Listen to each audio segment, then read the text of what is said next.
Salam sigap dan shalom. Renungan kita pada hari ini, Senin 12 Desember 2022, berjudul Kediaman Allah adalah Rumah Umat Tebusan. Ayat intinya terdapat di dalam Yohanes 14 ayat 1-3.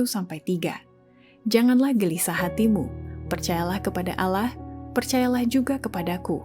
Di rumah Bapakku banyak tempat tinggal. Jika tidak demikian, tentu aku mengatakannya kepadamu. Sebab aku pergi ke situ untuk menyediakan tempat bagimu.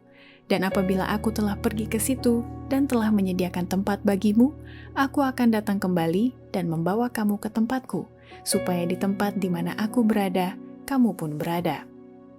Pena Inspirasi menuliskan yang dimaksud dengan judul renungan kita pagi ini, Kediaman Allah adalah Rumah Umat Tebusan. Adalah sebuah pengharapan seperti dikatakan pemazmur, bila aku melihat langitmu. Dan makanya mulai kini, kita harus senantiasa datang menghampiri tahta kasih karunia Allah dan mengalami kasih-Nya yang tiada bandingnya itu adalah sebagai berikut. Pertama, janji Yesus tergenapi bahwa kediaman Allah adalah rumah umat tebusan bila mana kita sungguh-sungguh mau menyangkal diri dan menyerahkan hidup kita kepada Kristus, sehingga semua pelayanan para malaikat, karunia Roh Kudus akan diperuntukkan bagi kita, termasuk untuk memiliki isi dunia demi untuk menjadi kebaikan bagi kita dan orang lain. Jika engkau telah menyangkal dirimu dan menyerahkannya kepada Kristus, engkau adalah anggota keluarga Allah, dan segala sesuatu yang ada di dalam rumah Bapa adalah untukmu. Seluruh perbendaharaan Allah terbuka bagimu, baik yang ada di dunia sekarang maupun yang ada di dunia yang akan datang. Pelayanan para malaikat, karunia Roh Kudus, upaya para pelayannya, semuanya bagimu. Dunia dengan segala yang ada di dalamnya adalah untukmu sejauh itu menjadi kebaikanmu. Kedua, janji Yesus tergenapi bahwa kediaman Allah adalah rumah umat tebusan bila mana kita mentaati prinsip-prinsip kebenaran yang diwujudkan dalam 10 hukum, karena tidak ada satu perintah pun yang telah dibatalkan dan tidak satu iota atau satu titik pun yang diubah. Karena itu adalah sebagai hukum besar kehidupan yang tetap dan tidak akan pernah berubah. Janji perjanjian baru itu ialah, aku akan menaruh hukumku di dalam hati mereka dan menuliskannya dalam akal budi mereka. Ibrani 10 ayat 16. Sementara sistem lambang nubuatan yang menunjuk kepada Kristus sebagai anak domba Allah yang menghapus dosa dunia harus dihentikan dengan kematiannya, prinsip-prinsip kebenaran yang diwujudkan dalam 10 hukum adalah tetap bagaikan tahta yang kekal.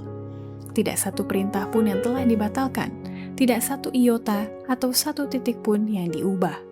Prinsip-prinsip yang diberitahukan kepada manusia di Firdaus sebagai hukum besar kehidupan akan tetap tidak berubah di Firdaus yang dipulihkan itu. Apabila Eden berbunga kembali di dunia, hukum kasih Allah akan diturut oleh seluruh manusia yang di bawah matahari. Ketiga, janji Yesus tergenapi bahwa kediaman Allah adalah rumah umat tebusan bila mana kita menjaga kemurnian hati, kehalusan pikiran dan perilaku semasih kita masih hidup di atas dunia ini. Yesus tidak menyebutkan kemurnian upacara ini sebagai syarat untuk memasuki kerajaan-Nya, tetapi menunjukkan perlunya kemurnian hati. Hikmat yang dari atas adalah pertama-tama murni, Yakobus 3 ayat 17. Ke dalam kota Allah tidak masuk orang-orang yang cemar. Semua yang menjadi penghuninya adalah orang-orang yang telah murni hatinya semasih di dunia ini. Di dalam diri orang yang belajar tentang Yesus akan nyata suatu kebencian yang berkembang terhadap sikap sembarangan, bahasa yang tak pantas, dan pikiran yang kasar. Apabila Kristus tinggal di dalam hati, akan terdapat kemurnian dan kehalusan pikiran dan perilaku. Keempat, janji Yesus tergenapi bahwa kediaman Allah adalah rumah umat tebusan bila mana kita menghidupkan agama Kristus dalam kehidupan kita sehari-hari lewat kelemah lembutan atau kasih. Agama resmi tak mampu membawa jiwa rukun dengan Allah. Kekerasan dan kekakuan ortodoksi orang-orang Farisi, tiadanya perasaan berdosa, kelemah lembutan atau kasih, hanya menjadi satu batu sandungan bagi orang-orang berdosa.